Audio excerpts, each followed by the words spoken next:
Good morning all the students. आज हम करेंगे हिंदी में पार्ट 9 की बुक एक्सरसाइज में सबसे पहले हमारे पास है मौखिक प्रश्नोत्तर। मौखिक प्रश्नोत्तर में पहला प्रश्न है, बिल्ली का छोटा बच्चा क्या कर रहा था? सभी को पता है इसका आंसर। तो बिल्ली का छोटा बच्चा क्या कर रहा था? बिल्ली का छोटा बच्चा तो खेल रहा था। तो आपको बहुत शॉर्ट में आंसर देना है इसका। आपको सिर्फ इतना लिखना है, खेल रहा था। इसके अलावा अगला क्वेश्चन है हमारे पास, अपने पंजे से जानवर क्या क्या कर सकते हैं? अपने पंजे से जानवर क्या कर सकते हैं? जल्दी जल्दी चल फिर सकते हैं, है ना। भाग सकते हैं, तेज तेज चल सकते हैं, है ना। अब हमारे पास है लिखित में सही उत्तर के सामने सही का निशान लगाओ। राइट मार्क करना है आपको। आपके पास एक क्वेश्चन आएगा, उसके लिए आपको कुछ ऑप्शंस दिए जाएंगे। जो ऑप्शन आपको करेक्ट लगता है उसमें आपको टिक करना है। सही उत्तर के सामने सही का निशान लगाना है। तो इसमें पहला है, दूसरे दिन बिल्ली के बच्चे ने शीशे में क्या देखा? दूसरे दिन बिल्ली के बच्चे ने शीशे में क्या देखा था? चूहा, आंखें या फिर खिलौना? तो इसका करेक्ट आंसर है आंखें। क्या लिखना है आपको? आंखें पर टिक लगाना है। अगला है, आंखों से हम क्या कर सकते हैं? खेल सकते हैं, देख सकते हैं, खा सकते हैं या फिर भाग सकते हैं? तो इसका करेक्ट आंसर क्या है? देख सकते हैं। नेक्स्ट है हमारे पास, किसने कहा था? लिखिए। आपके पास एक लाइन आएगी, उसके लिए आपको बताना है किसने लिखी थी। तो इसमें पहला है, मैं गिलास में रखा दूध देख सकता हूँ। तो ये किसने कहा था? बिल्ली के बच्चे ने। किसने कहा था? बिल्ली के बच्चे ने। इसके बाद है हमारे पास अगला इसी का प्रश्न, तुम अपने कानों से सुन सकते हो। ये बात किसने कही? बिल्ली ने। बिल्ली अपने बच्चे को बता रही थी कि वो अपने कानों से क्या कर सकता है। तो इसका करेक्ट आंसर है बिल्ली ने। आपको इसमें फिल करना है बुक में अपनी। तुम यह चूहिया पकड़ सकते हो। आपको क्या करना है, इसमें बताना है कि ये लाइन किसने कही थी। तुम यह चूहिया पकड़ सकते हो, तो ये किसने कहा था? बिल्ली ने।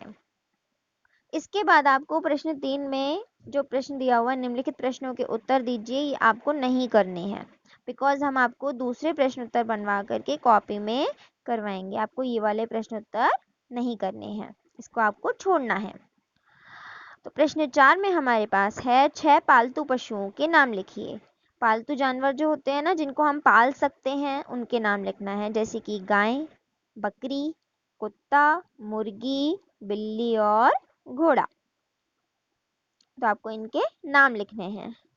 अब प्रश्न 5 में हमें दिया हुआ है, कई शब्द आगे पीछे हो जाने से वाक्य अशुद्ध हो गए हैं, यानी कि उनका सही से फॉर्मेशन नहीं हो पाया, सही से नहीं लिखे हुए हैं, वो आगे पीछे हैं उनके शब्द आपस में। बिखरे शब्दों को क्रम से जोड़कर शुद्ध वाक्य लिखिए। आपको क्या करना है, आपको सही तरीके से सेंटेंस को बनाना है और उसे लिखना है। क ख ग घ अंग। यहाँ पे आपको 5 सेंटेंस दिए हुए हैं, 5 वाक्य हैं आपके पास। 5 वाक्यों को आपको जो अशुद्ध तरीके से लिखे हुए हैं उनको ठीक तरीके से शुद्ध करके लिखना है। तो पहला है, मेरे जल्दी चारों जल्दी प्यारे फिर चल हो सकते बच्चे, पंजों अपने से तुम। क्या ये सही है? नहीं, इसका सही क्या होगा? मेरे प्यारे बच्चे, तुम अपने चारों पंजों से जल्दी जल्दी चल फिर सकते हो। इसी तरीके से आपको जो बाकी के 4 सेंटेंसेस हैं, 4 वाक्य हैं, वो आपको करेक्ट करके यहाँ पे करेक्ट करके मैंने लिखे हुए हैं, क ख ग घ अंग। इन चारों को आपको करेक्ट करके एज इट इज लिखना है, देख देख कर। अब अगला है हमारे पास शब्द भंडार। शब्द भंडार में हमें दिया हुआ है, नीचे दिए गए शब्दों के विलोम शब्द लिखिए। विलोम शब्द कौन से होते हैं? जिनका अर्थ उल्टा होता है। उल्टे अर्थ वाले शब्द विलोम शब्द होते हैं। जैसे मुझे लिखना है छोटा, छोटा का उल्टा क्या होगा? बड़ा। इसी तरीके से पकड़ना का होगा छोड़ना, बच्चा का होगा बूढ़ा, पास का होगा दूर, दिन का रात, प्यार का नफरत। इस तरीके से क्या होगा, आपको क्या लिखना है? विलोम शब्द बना के लिखना है। अगला है हमारे पास प्रश्न 2 में, नीचे दिए गए शब्द पढ़िए और वाक्य बनाइए। वाक्य कैसे बनेंगे? पहला हर्ष, हर्ष का क्या बनेगा? मुझे बहुत हर्ष है कि तुम कक्षा में प्रथम आए हो। आपको क्या करना है, ये वर्ड जो है वाक्य में आना चाहिए। जो वर्ड इसमें दिया हुआ है ना, जिसे वाक्य बनाने हमको, उससे क्या करना है आपको, उससे आपको क्या करना है, वाक्य बनाने। ये जो शब्द हमारे पास आया हुआ है, इससे आपको वाक्य बनाना है। अगला हमारे पास है प्राण। प्राण जो है, क्या लिखा हुआ है, प्राण का क्या बनेगा? हमारे देश की आजादी के लिए कई वीरों ने अपने प्राण त्याग दिए हैं। आपको पता है भारत कब आजाद हुआ था? भारत आजाद हुआ था 15 अगस्त 1947 में। 15 अगस्त 1947 में उसके लिए क्या हुआ था, कई सारे लोगों ने अपने देश को आजाद कराने के लिए अंग्रेजों के साथ लड़ाई की थी। इतने सालों तक हम आज़ाद हैं, हम पढ़ पा रहे हैं अपनी इच्छा से, हम सारे काम कर पा रहे हैं। जो बच्चा चाहता है वो बाहर कहीं भी घूम सकता है, हम अपने हिसाब से कोई भी जॉब कर सकते हैं, पढ़ सकते हैं। इन सब की आज़ादी पहले हमारे देश में नहीं थी, बट कई लोगों ने मिलके अपने लिए लड़ाई करी और हमारे देश को आज़ाद कराया।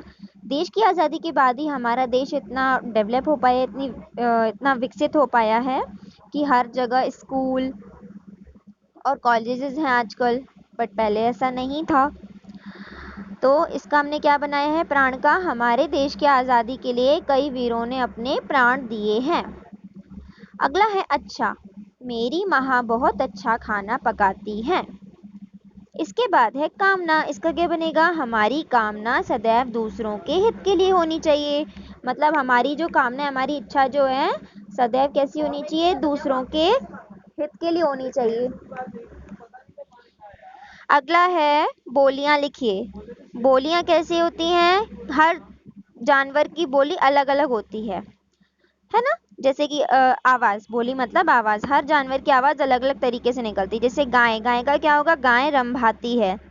घोड़ा हिनहिनाता है। उसमें आगे लिखा हुआ था करता है, तो आपको कर्ता को क्या करना है? काट देना है। कर्ता वर्ड इसमें नहीं आएगा, आपको सिर्फ इतना लिखना है घोड़ा हिनहिनाता है। घोड़े की जो बोली होती है उसको क्या बोलते हैं? हिनहिनाना। तो घोड़ा क्या करेगा? हिनहिनाएगा ना, तो इसलिए हमने इसमें क्या लिखा है? घोड़ा हिनहिनाता है। अब अगला है कुत्ता भौं भौं करता है। कुत्ता क्या करता है? भौं भौं करता है। अब हमें क्या दिया हुआ है? पढ़िए और वर्णमाला पूरी करिए। जैसे क वर्ग क्या कहलाता है? क ख ग घ ङ। इसी तरीके से च वर्ग कहलाता है च छ ज झ ञ। ट वर्ग कहलाता है ट ठ ड ढ ण। त वर्ग कहलाता है त थ द ध न। प वर्ग कहलाता है प फ ब भ म। अब अगला है हमारे पास प्रश्न 3 में दिए गए संयुक्त व्यंजन से दो दो नए शब्द बनाइए। आपने देखा है कि प के नीचे हलंत लगा हुआ है ना, आप देख रहे हैं पहले में प लिखा हुआ, इसके नीचे जो एक छोटी सी लाइन आपको दिख रही है वो हलंत बोलते हैं उसको। जब कोई भी अक्षर बिना मात्रा का होता है तो वो इसी तरीके से दिखाई देता है। प और य मिलके ये क्या बना? प्य। अब प्य से बना प्यास। इसी तरीके से आपको दो शब्द और बनाने हैं, तो हमने क्या बनाया? प्यार और प्याला। इसी तरीके से हमारा जो अगला बनेगा, अब लिखा हुआ है ध और य, तो बन गया ध्य। ध्य से बना ध्यान, इसी तरीके से बना ध्येय और बना अध्यापक, क्योंकि ये दो शब्द है इसमें आ रहा है। इससे हमको क्या करना है? नए शब्द बनाना है संयुक्त व्यंजन से। अब अगला है र के रूप में आने वाले शब्द पाठ से ढूंढ कर लिखिए। तो हमने क्या किया है, इससे हमने, जैसे र की मात्रा दो प्रकार की होती है, एक ऊपर की तरफ लगती है और एक नीचे की तरफ लगती है। तो आपको दिया हुआ है एक जो पहली वाली मात्रा है उससे जो हमने शब्द बनाया हुआ है वो लिखा हुआ है दर्शन, और अगला लिखा हुआ है प्रभु नीचे। तो दर्शन की तरह हमको क्या बनाया? हमने दूसरा शब्द क्या बनाया? गर्जन और दर्जन। इसी तरीके से हमने प्रभु के आगे क्या बनाया? प्रकाश और प्रकार। आगे दिया हुआ है मिलान कीजिए रचनात्मक अभिव्यक्ति में। तो हाथी का क्या होगा? हाथी, इसमें क्या दिया हुआ है ना? जानवरों के नाम और उनके आगे उनकी बोलियां दी हुई हैं, जो आगे पीछे हैं उनको हमें सही तरीके से मिलान करना है। आप इसमें दो तरीके से इसे मिला सकते हैं, या तो आप इसे डायरेक्ट मिला दीजिए जैसे मैचिंग होती है, या फिर आप इसमें क्या कर सकते हैं? नंबर भी पुट कर सकते हैं, नंबर लिख सकते हैं। तो हाथी की जो बोली होती है उसको हम क्या बोलते हैं? चिंघाड़ना। फर्स्ट नंबर पे। इसी तरीके से गाय की होती है रंभाना, सांप की होती है फुफकारना, बकरी की होती है मिमियाना, कुत्ते की होती है भौंकना, शेर की होती है दहाड़ना, ऊंट की होती है बलबलाना और मेंढक की होती है टर्राना। तो आपको क्या करना है, ये बुक एक्सरसाइज को कंप्लीट करने के बाद मैं आपको एक टाइम बताऊंगी जिसमें आपको मुझे ये चेक करवाना है। आप चाहें तो पीडीएफ बनाकर भी भेज सकते हैं या मुझे पर्सनली इसके कंप्लीट फिल करके बुक को पिक्स सेंड भी कर सकते हैं। Anything you want. Now class is over. Bye bye students.